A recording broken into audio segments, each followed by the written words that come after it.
పిల్లలు భాషను నేర్చుకోవడానికి అనువైన అంతర్గత సహజ సామర్థ్యంతో జన్మిస్తారు అని చెప్పిన శాస్త్రవేత్త చామ్స్కీ.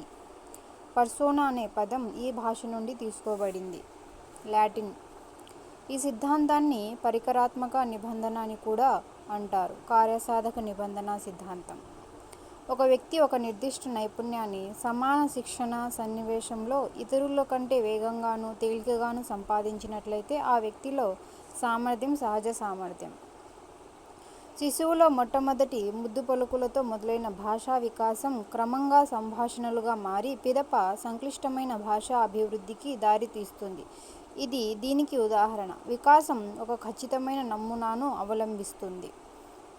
లాక్షణిక అభ్యసన వక్రరేఖలో చాంచల్య దశకు కారణం అవధానంలో హెచ్చుతగ్గులు. ఒక వ్యక్తిలోని కాంక్షా స్థాయిని బట్టి అతనిలో ఈ ప్రేరణను ఏర్పడును. సాధనా ప్రేరణ. క్రింది వానిలో అంతర్దృష్టి అభ్యసనకు చెందనిది బట్టి స్మృతి. మొత్తంగా అభ్యసించడం, ప్రారంభంలో యత్నదోషములు, మెరుపులాంటి ఆలోచనలు ఇవన్నీ అంతర్దృష్టి అభ్యసనకు చెందినవి. అనిర్దేశక మంత్రానికి మరొక పేరు సహాయార్థి కేంద్రీకృత పద్ధతి. వ్యక్తిలో పరిసరాల ప్రభావం ఏ దశ నుండి ప్రారంభమగును? శైశవ దశ నుండి. కింది వానిలో ఉత్తర బాల్య దశకు చెందని మరొక పేరు వ్యాకులత వయస్సు. ముఠా వయస్సు, అనుసరణ వయస్సు, క్రీడా వయస్సు ఉత్తర బాల్య దశకు చెందిన మారుపేర్లు. బజిల్ బాక్స్లో ఎలుక దీపం వెలిగినప్పుడు మీట నొక్కి ఆహారం పొందడాన్ని నేర్చుకుంది. ఇది కార్యసాధక నిబంధనకు సంబంధించినది. నేర్చుకున్న విషయాలు మెదడులో కొంతకాలం నిలుపుకోవడం అనేది ధారణ.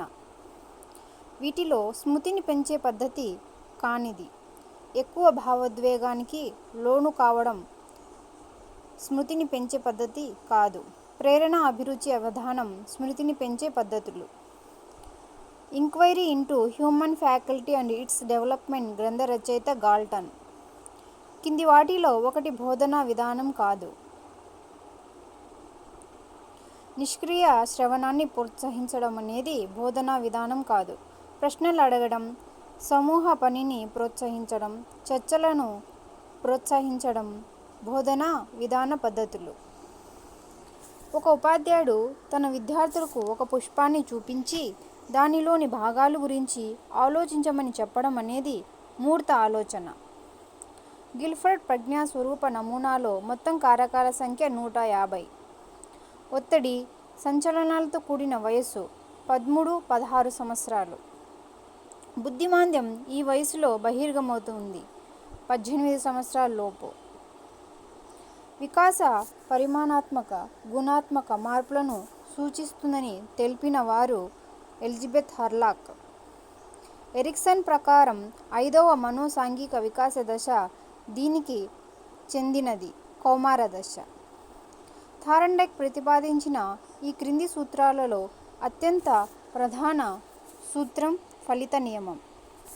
విద్యార్థుల్లో అభ్యసన పట్ల బహుమతి లేదా శిక్షల ద్వారా ఎటువంటి ప్రేరణ కలిగించలేము అని అభిప్రాయపడిన మనోవైజ్ఞానికుడు జీన్ పియాజే. ఇక్కడ 4 ఆప్షన్స్ సరికానివి. తరగతి గదిలో శారీరక దండనను నిషేధించబడినది విద్యా హక్కు చట్టం 2009. ఈ క్రింది ఇవ్వబడిన బ్రూనర్ సిద్ధాంతంలోని ఒక ముఖ్య అంశం క్రియాత్మక, చిత్ర, ప్రతిమ, ప్రతీకాత్మక క్రమశ్రేణి పద్ధతులను కలిగి ఉంటుంది. బోధనా క్రమం.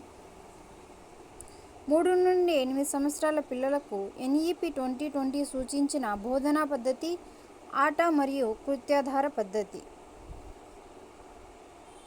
గాత్రం, సంగీతం నేర్చుకున్న వ్యక్తి వాయిద్యం, సంగీతం సులువుగా నేర్చుకోవడం అనుకూల అభ్యసన బదలాయింపుకు చెందినది.